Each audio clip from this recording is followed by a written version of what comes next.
5 steps for systemizing your business. In this tutorial, I'm going to show you the 5 steps needed to systemize your business. When it comes to systemizing your business, the first place to start is on the front lines. These are the people who are answering the phones and dealing with the paperwork. They are the ones who know what does and doesn't work in the business's daily operations. Determine who the right people in the company are to help you develop your systems, and sit down with them to outline each process from start to finish. Step 1. Determine the what and why. After you've determined which options need to be systemized, you need to determine why these activities are being performed daily. When you and your employees understand the point behind the tasks, it can help to clarify the value of each job. You also need to discuss what kinds of things they need to perform each function. This includes physical items as well as esoteric stuff like signatures from management or buy-ins from other departments. Step 2. Appoint an owner. When you've determined the what and why of your business operations, you need to appoint an owner to each task. This will be someone who is ultimately responsible for seeing the process through, no matter how many people are involved. You need to grant these people the authority to push the process through, no matter what his day-to-day role is in the company. Step 3. Get everyone to agree. This is a step in the process where you need to get everyone to agree on the new system. End your systemization meetings with a discussion on the new system and determine if there was anyone who has a problem with the new process. Give your employees a chance to talk about their concerns and provide suggestions to improve the process. Step 4. Document, document, document. Once you've agreed to the new recommended process, it's time to make sure that it is clearly documented. It is imperative that you be consistent throughout each process by trying to use the same terminology and structure throughout. When your systems are laid out in the same way, it will be much simpler to adopt all the policies across the board. Step 5. Communicate. The final step for systemizing your business is to communicate the new processes to your staff. After the original documents have been delivered, check in with the stakeholders to see if the new systems are working. Whether you're running an established business or you're just starting, putting systems in place to handle the day-to-day tasks will make your business run smoothly and increase productivity among your staff. Common systemization mistakes you need to avoid. In this tutorial, I'm going to tell you about the common systemization mistakes that you need to avoid as a business owner.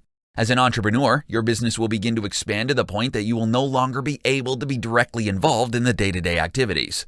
To move into the next phase of growth, you will need to create systems that will allow you to focus your energy on growing and improving your business. However, there are many mistakes that you can make when first introducing business systemization. Not doing research yourself. As a small business owner, you might have an idea of what it means to systemize your business, but you may not have worked in an environment that includes multiple automated business processes. It is essential that you don't just hand over the process to a management consultant. You need to understand how the process works. You need to understand what your business needs to be successful and generate more profits. Not planning. When embracing business systemization, take a few days to formulate a plan. This plan will need to include identifying routine activities and tasks, the standards that you expect at the completion of each operation, the philosophy behind the actions, the people responsible for carrying out the activities, a template for each step of the activities, how you will review and improve the process. Doing too much at once. Trying to design too many systems at once will leave you overstretched as a business owner. The first thing that you want to work on is creating policies for the processes that happen most frequently. Don't waste your time right now focusing on procedures for activities that only occur a few times a year. Focus your time and energy on daily activities that cause problems and frustration.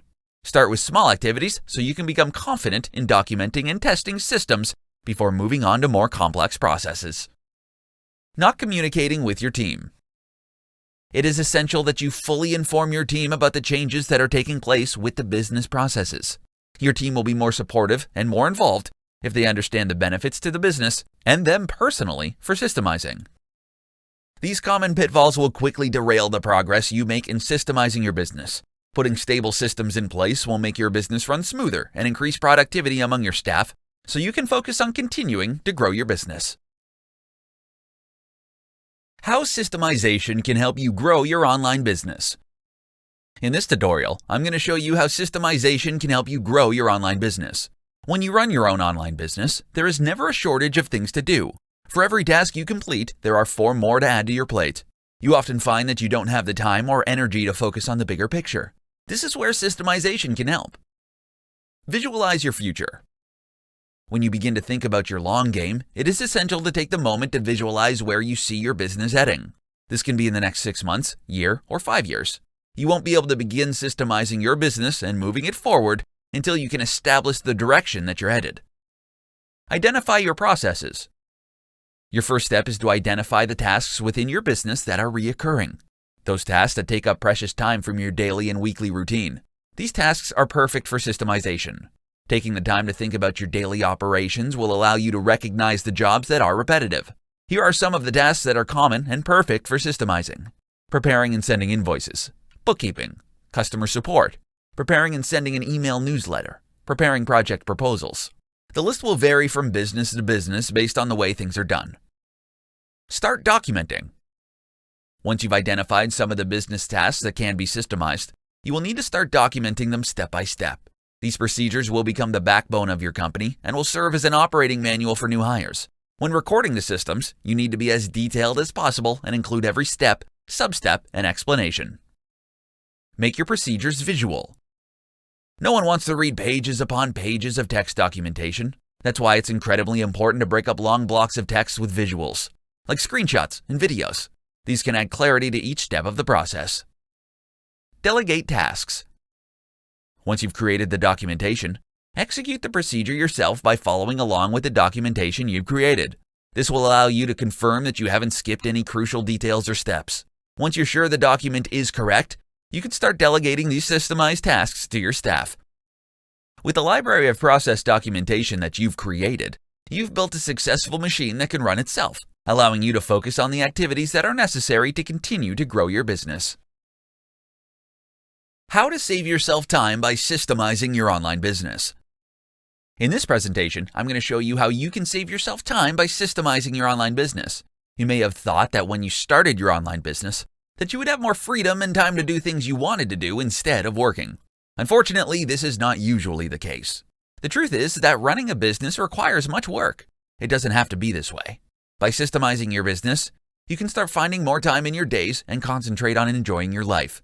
The systems you implement should help you do the following. Automate. A majority of online business owners have specific tasks that they are doing manually that can be automated. There are a ton of business functions that you can automate to help save you time, as well as improve your business. For example, if you spend all your time pinning all your Pinterest pins in real time, spending hours every week to gain traction, you need to consider automating this task. Several tools on the market can help you do this. For almost every job that you do throughout the day, there is probably a way to automate it. Outsource. If you find some of your tasks can't be automated, then you need to consider whether or not they can be outsourced. To determine what functions you can outsource, take a look at these activities that you are doing on a daily basis. If you are focusing all your energy on unimportant tasks like responding to emails or sending out invoices, you are effectively stunting the growth of your business. If you have the money to invest in outsourcing some of your tasks, it could provide you with huge rewards in the growth of your business. Batch. Creating systems is nothing more than saving time and scaling your business. Because if your business can run smoothly without you, you have the potential to see significant gains in the growth of your company. Batching means completing similar tasks at the same time every day. For example, on Mondays, you may write all your blog posts for the week, while on Tuesdays you prepare and schedule your social media promotions. Batching similar tasks together into a systemized schedule will allow you to get more done in less time. There are a ton of tasks that you can outsource and automate, allowing you to scale your business and save time. Get more done in less time by creating and implementing systems in your business. How to systemize your business using Google Docs. In this tutorial, I'm going to show you how to systemize your business using Google Docs. You've worked hard to create a profitable online business. You have a great team of employees who know what's expected of them and perform at a high level of standard. When you're available, your business runs like a well-oiled machine. But when you're away, it's a different story. You can't blame your employees. Your problem is you don't have systems in place that outline what to do and when and how to do it. Putting systems in place to help your business run when you aren't available is as easy as starting a new Google Doc. Here's a step-by-step guide for using Google Docs to systemize your business. Step 1. Your most reoccurring tasks. Before you begin creating systems for your online business, you need to identify all your daily and weekly tasks and obligations. To do this, open a new Google Doc and list every activity you're responsible for. Then, next to each activity, Write down how long it takes for you to complete each task. Next, organize the list by how long it takes to complete. Finally, go through each point and determine if it is something that you can delegate. Step 2. Decide on a directory structure. Before you start documenting your processes, you ideally want to create a well-organized hierarchy of folders in the Google Drive. This allows your employees to quickly know where to look if they need to know how to perform a task. A good rule of thumb to follow is to organize folders by departments. Getting this correct will allow you to build a solid foundation and never have to worry about disorganization. Step 3. Document your processes. Now you're ready to begin documenting your processes. Unfortunately, this is the most time-consuming part of the process, but well worth it when you have to onboard new employees in the future. To accomplish this, you will need to create a new Google Doc for each of the processes. Be sure to give as much detail as possible, listing each step that is required to complete the task. To make the process easy to follow, make sure to include screenshots and annotations to highlight critical areas of importance. Step 4. Ask an employee to perform the task. Now you will take the time to test the effectiveness of your documentation. If you're going to delegate the task, ask the person who will be performing the job to complete the work using the documentation you've created. If questions arise, it means that the system wasn't thorough enough and needs further explanation. If this happens, you will need to go back to make the necessary improvements of the documentation. Once the changes have been made, go back to the person and ask them to perform the task again. Step 5. Continue to improve. Your documented processes will never be right the first time, which is okay. Once you have an excellent working draft in place, all you have to do is continue to make improvements along the way. Your employees will begin to find ways to improve the process, making each draft better than the one before. Systemization is an essential part of a business. Having documented processes in place will ensure that your business will continue to run smoothly even if you aren't there.